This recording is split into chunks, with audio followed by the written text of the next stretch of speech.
Turi iššūkių su skydliauke? Nuolatinis nuovargis, nuotaikos ir svorio svyravimai net iki kraštutinumų. Čia tik keletas efektų, ką kūnas rodo. Ir čia ne apie hormonus. Tai apie tavo santykį su pačia savimi. Nesenai mačiau laidą per teliką, per LNK berods, kur dainininkė džiazu kalbėjo, kad turi iššūkių su skydliauke. Norėjau jai žmogiškai padėti ir parašyti žinutę į Messengerį. Norėjau pasidalinti, ką tai iš tikrųjų reiškia giluminėme lygmenyje. Bet ji taip ir neperskaitė mano žinutės. Darau šį įrašą čia, nes noriu, kad bent jau viena moteris tai išgirdusi gautų supratimą, ką iš tiesų sako kūnas, kai skydliaukė sustreikuoja. Taigi, kas tokio įvyksta, kad skydliaukė sustreikuoja iš psichosomatinės pusės?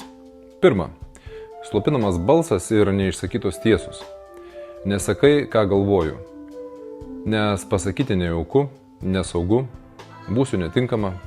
Skydliaukė yra gerklės srity, ten, kur mūsų komunikacija saviraiška, tiesos sakymas. Kai ilgą laiką tylim, nutylim, prisitaikom, vidinis balsas tarsi užsispaudžia. Ir tada kūnas pradeda kalbėti už mus. Antra, savigrauža, kritika, nuolatinis nepakankamumas. Aš nepakankamai gera, aš turiu dar labiau stengtis, neleidžiu savo klysti. Moterys su skydliaukės problemom dažnai labai savikritiškos. Jos nuolat save spaudžia, būti geresniem, daugiau padaryti, nesuklysti. Tai sukelia vidinį stresą, kuris veikia endokrininę sistemą, o ypač skydliaukę. Trečia, gyvenimas ne pagal savo ritmą. Aš gyvenu taip, kaip iš manęs tikisi kiti, bet ne taip, kaip aš iš tikrųjų norėčiau. Kai ilgą laiką gyvename ne savo tempu, ne savo gyvenimą, kai darai kaip reikia, kaip priimtina, kad tik niekam netrukdyti, tavo sistema pavargsta.